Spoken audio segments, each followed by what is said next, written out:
we take a loan of 44.5 billion shillings where the government is going to pay interest rate quantum of 100 billion in 15 years. So the Talanta Stadium, you see, the cost is not 44.5 billion. And I've been repeating this and I want to repeat. The real cost is over 140 billion Kenya shillings. They're in the process now of securitizing your housing levy. That the housing levy Kenyans are paying, so that they remove the talk of whether it can be reduced or not. The government is again kicking off the process of securitizing.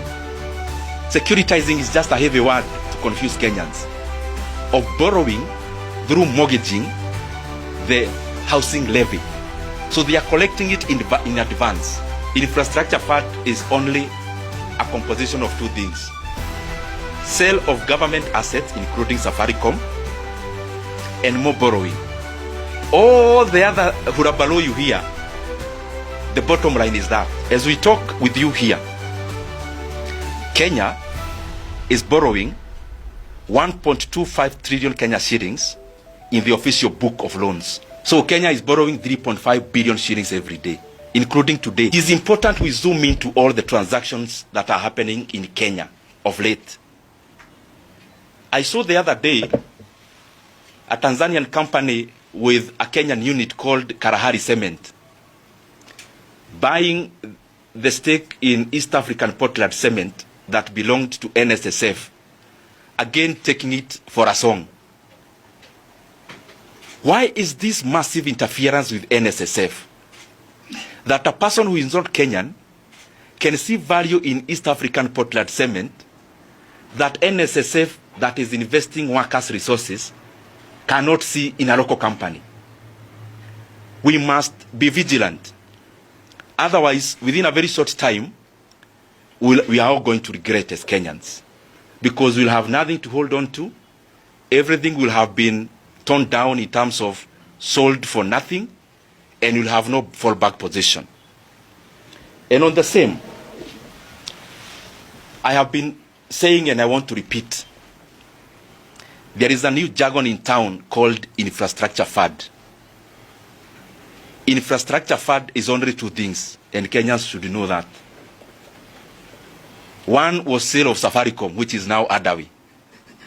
Number two is more borrowing. So anyone who needs to know what infrastructure fund is, just keep on watching the lips of everyone talking about it and match with the actions. It is either sale of government assets at a discount, definitely, or more borrowing. And these things are important. And I don't think there is something more important than the economy of Kenya to all of us. Look at it this way. Kenya has already taken a loan using fuel levy. The money you pay for fuel levy has already been collected in advance for the next 7 years, and they want to take another one that will take us for the next 10 years. Meaning, the tax you are going to pay for the next 7 years has been collected today and spent. The unfortunate thing, and especially around that fund, is that local institutions, and especially banks, took part, and especially banks where GOK has a stake or controls. That we are collecting taxes because levy is like tax. The money that was to construct roads for the next 7 years has already been collected as we talk. I don't know whether I'm making sense, because you need to understand that because the government is looking at 2027 and nothing else, they are staking the future of this country in the name of elections. So we want to do everything that Kenyans can see. It doesn't matter whether we are getting into an abyss, and it doesn't matter whether we are going to recover from it. So we have taken fuel levy that was to be collected by Kenya for the next 7 years. That money has already been spent. Secondly, tourism fund has already been securitized or in the process of being securitized. The process has already kicked off. So when you see Bomas of Kenya coming up, that is again an illegal loan, because all these securitization business is illegal. I've been talking about Talanta Fund, and you may wonder why there is no person in government giving a rejoinder. Because if there are no facts, then you should give the facts as the National Treasury. That this year, we borrowed 44.5 billion Kenya shillings, where Kenya is going to pay an interest rate or an interest sum of 100 billion Kenya shillings in the next 15 years. Can you imagine that? Just because we want claps, now we take a loan of 44.5 billion shillings where the government is going to pay interest rate quantum of 100 billion in 15 years. So the Talanta Stadium, you see, the cost is not 44.5 billion. And I've been repeating this, and I want to repeat. The real cost is over 140 billion Kenya shillings. So we need to ask ourselves as Kenyans whether these are the kind of decisions that we want made for our economy. Now, they're in the process now of securitizing your housing levy. That the housing levy Kenyans are paying, so that they remove the talk of whether it can be reduced or not. The government is again kicking off the process of securitizing. Securitizing is just a heavy word to confuse Kenyans. Of borrowing through mortgaging the housing levy. So they are collecting it in advance. Now, what this is doing to the economy, and it is deliberate, the government is running away from budget.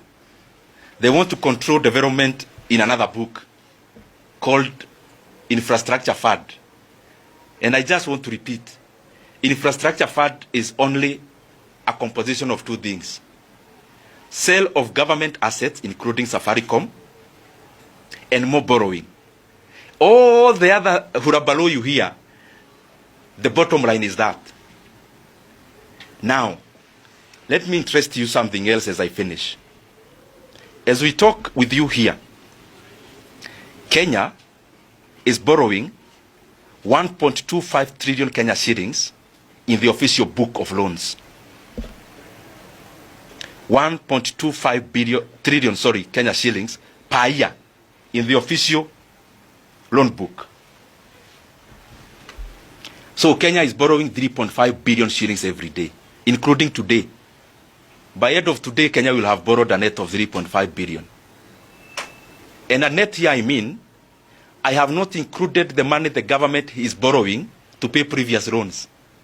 That is called refinancing. I have not added. The figure I am giving is purely net debt. To put it into context, President Kibaki in his 10 years borrowed a net of 1.2 trillion Kenya shillings in 10 years. So we are borrowing in 1 year what Kibaki borrowed in 10 years. It is important for Kenyans to keep on knowing these things. Because this kind of recklessness cannot go for too long. And we have very recent case scenarios. We have Senegal, which is now in red. 2 guys elected very popularly last year, Diomaye Faye and Osman Sonko, themselves hata hawasikizani wenyewe. Because by the time they took over, there were illegal debts like securitization amounting to 13 billion US dollars. Illegal ones, taken off the book. Like Talanta Fund, like securitization, like securitization of dividends, like the government is doing in the sale of Safaricom, and the rest. We can learn from Zambia. We can learn from Sri Lanka that it is a slippery path we are taking our country into. We can learn from Ghana. Ghana was unable to service debts. So what did they do? They called all the government creditors and they told them, if you have lent the government $1 million shillings, either through buying a board or a T-bill, the government called them and told them We no longer owe you 1 million. We owe you 70% of that. End of story. Can you imagine? So the route we are taking will definitely lead us there. And I'm calling upon the government. Let us not stake Kenyans' future on the general election in a year to come or so. There will be Kenya after 2027. And Kenyans, ask yourself, why is the government, if you collect dividends for the next 5 years, so in the mind of government, there will be no Kenya in the next 5 years or what? When you take fuel levy to be collected in Kenya for the next 7 years to build roads, are you telling us there will be no roads in Kenya to be built? As I come to the conclusion, I have indicated that Kenya is borrowing 1.25 trillion shillings every year. But even the developments that we are seeing, including the expansion of Nairobi-Nakuru Highway, we now have had to force NSSF to invest workers' resources in that road, while the government knows for sure it will never break even. Now that we are selling a stake in Safaricom, why can't the government provide that road for free to all the people in the western side of this country? Must we package it as a commercial project? Now that we have another source of the sale of Safaricom stake, why can't the government invest some of this money into a road, and especially Nairobi Mau Summit Road? Why? That a Kenyan in the western part of this country, from Nakuru all the way, who pays pay, who pays VAT, who pays fuel levy, again is made by government to build their own road. Because paying toll is basically government abdicating its job to provide public goods and telling Kenyans, tumewaletea hawa watu mujisotu mujenge nao barabara. That's basically what the government has done in that road. And we are going to keep on talking about this issue, that the people from Nakuru all the way deserve, like any other Kenyan, to use that road for free without tolling. Because we are borrowing every day. We are borrowing both in the book and off the book. We are now selling government stakes. Then why again make Kenyans to pay for the road? I have also heard the drums of every day. They are beaten about the expansion of the road from Pagani, Muthaiga, Kiambu, Duberi. And it has now come up again.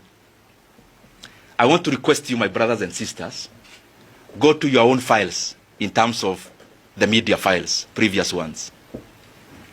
And you'll see that you covered the issue of the expansion of that road in 2021 and 2022. If you go to the files, even Google now, you realize that the expansion of Pagani, Muthaiga, Kiambu, Duberi Road was conceptualized and completed in 2022. But the government had to wait until we are near elections to beat the drums. The government should actually be apologizing to the people of Kiambu for delaying the road for 3 years. Because that road was ready to be built in the last 3 years. But of course, the convenience of our politics had to have it delayed.